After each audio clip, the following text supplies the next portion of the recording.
Like what upliftment you expect from those guys who you lift them up? Mido, I don't want you to think that I am arrogant. I have a very big belief system. It's because of the effort that I put into my craft.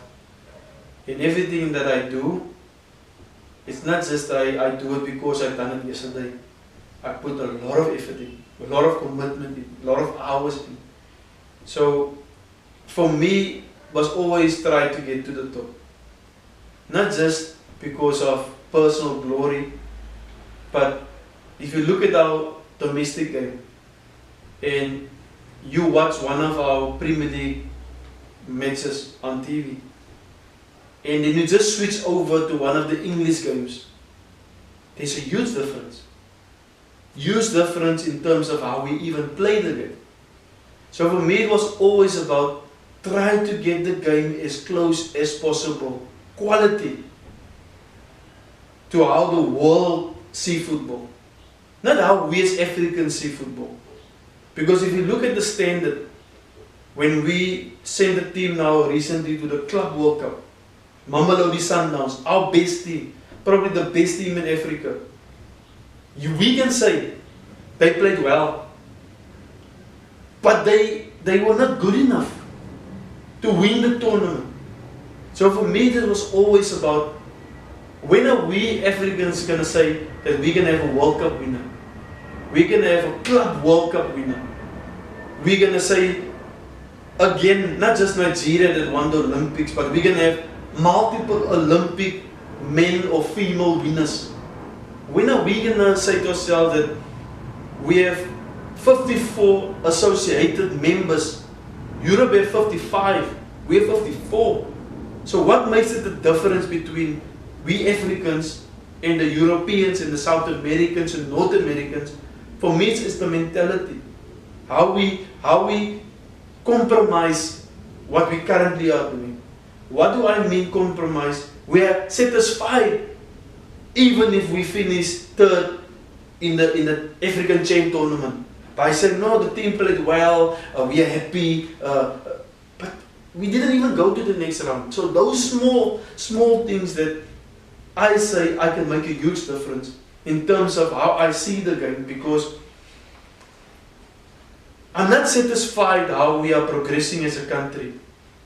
Remember in 1996, when Clive Barker was still the head coach, we qualified to go to France. We were 18th in the world.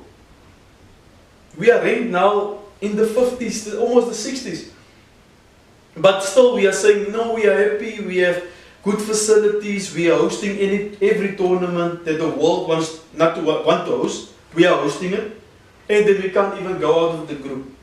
Do you know we in 2010 became the first country in the FIFA World Cup history that never went out of the group? This is now before the last World Cup in Saudi Arabia, in Qatar, where Qatar didn't go out of the group. But we was the first country that didn't go out of the group. And a lot of people, no, it's fine. We hosted the World Cup. But for me, why are you competing? You're competing to win. So I feel where I come in is that I have a lot to give to the game. I have a lot to give to my community, a lot to give to my country. But I'm literally cut out. But behind the scenes, I'm helping everyone. Behind the scenes, I'm helping top coaches. Behind the scenes, I'm helping the national team. But no one knows about it. Because the people I help, I didn't get it from Kanneth. But my phone shows it. Yeah. Okay, Kanneth, let's talk about Cape Town or Western Cape, where I can say if you see there are few teams now in professional football. What do you think maybe went wrong in Cape Town football? Okay. Remember there was a time, we had Atlantic. Yes. We had Mother City. We had Cape Town Spurs. We had Santos. There was a time we had 4 teams in the top league. And then we had a lot of teams in the division underneath the top league, which were good enough to get into the top league. Mother City, yes, they struggled, they got relegated because they had the leftovers, but they still had 3. And then it was fading. Why did it fade? It's because we invested in talent that was outside the Western Province to get into our top teams, getting into the starting 11s, into the squad. But there was talent, but those talent had to go outside the province to become a name. There's many players that had to leave Cape Town to go to other clubs outside the province to make a name for themselves. Because we invested, if you look at the history of Ajax Cape Town, we have how many DRC players when we started with Ajax Cape Town? They were good. We had Cameroonians. They were good. But wasn't the main thing to invest into Western Province football? That was the main thing. And then Santos also got relegated. And then there was the 2 left. It was Ajax Cape Town and Cape Town City. But the problem was, there was never this brotherly love where you see with the Soweto Giants, where they always have these competitions amongst themselves. The Carling Black Label, you see Kaizer Chiefs, Orlando Pirates, they're always competing. Then you Masefe Cup, what do you call that cup? They also play in Soweto, where all these teams are taking part.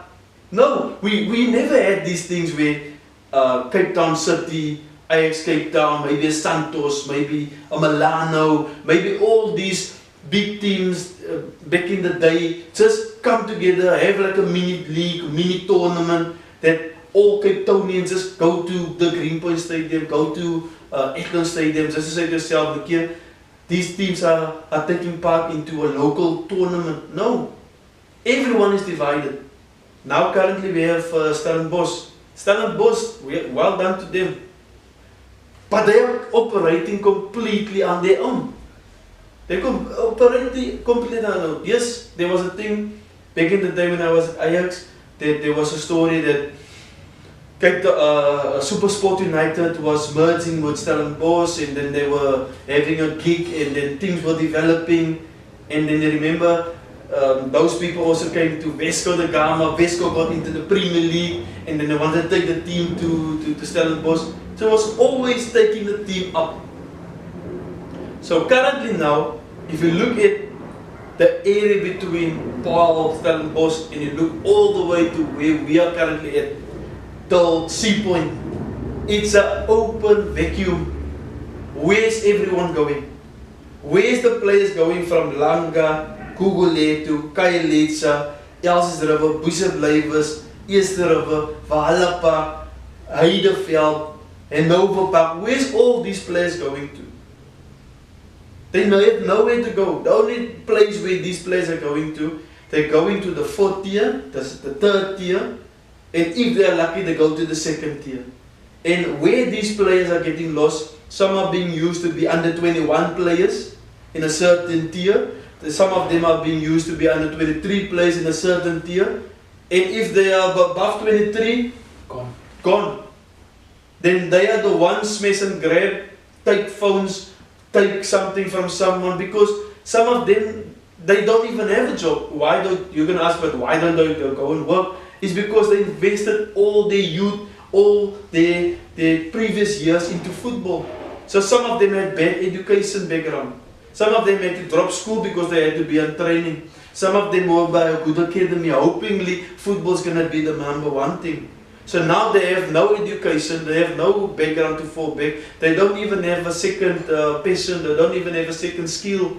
So now the main thing now is some guys in the community say, do something for me illegally, you're going to get money.